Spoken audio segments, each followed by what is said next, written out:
Hello again, good evening. It's Harry here, your geriatric nurse from Toronto, Canada. Back for more information dissemination for the care of the older adults and their caregiver. Tonight, I just wanted to discuss a little something about a sensitive topic and bathroom issues or continence. This is a domain in an older adult's life that we also have to visit when we're doing a comprehensive assessment. Again, because you want to be able to determine things early if they're going on and be able to intervene early. But again, hopefully we can prevent them even before they get to that stage. Continence is very important and when you're assessing to see what the pattern is for the bladder and bowel, to ensure that they are regular, okay? Because there are some conditions that may cause urinary retention or sometimes diarrhea or constipation.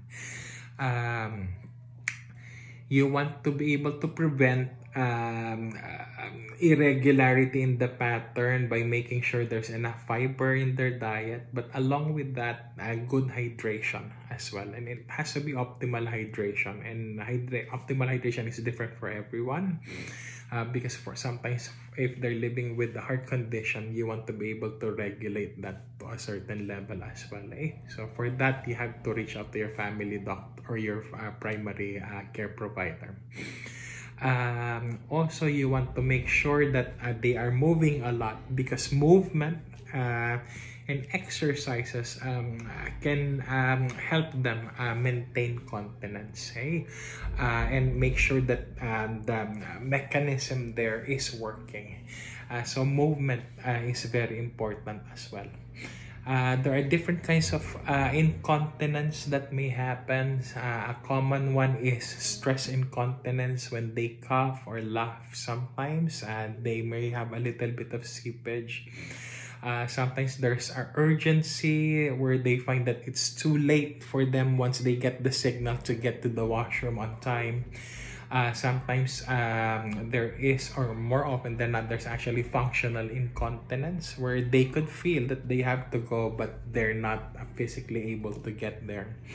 There's also neurogenic incontinence where because of certain conditions, unfortunately, they're not able to feel that they're already going.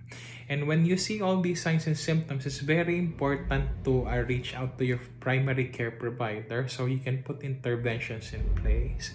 And you want to be able to get to the bottom of things, where they may be coming from, to ensure that you can find out what's going on and be able to intervene accordingly. So for example, sometimes urinary retention for the gentleman, some prostate issues may be a concern.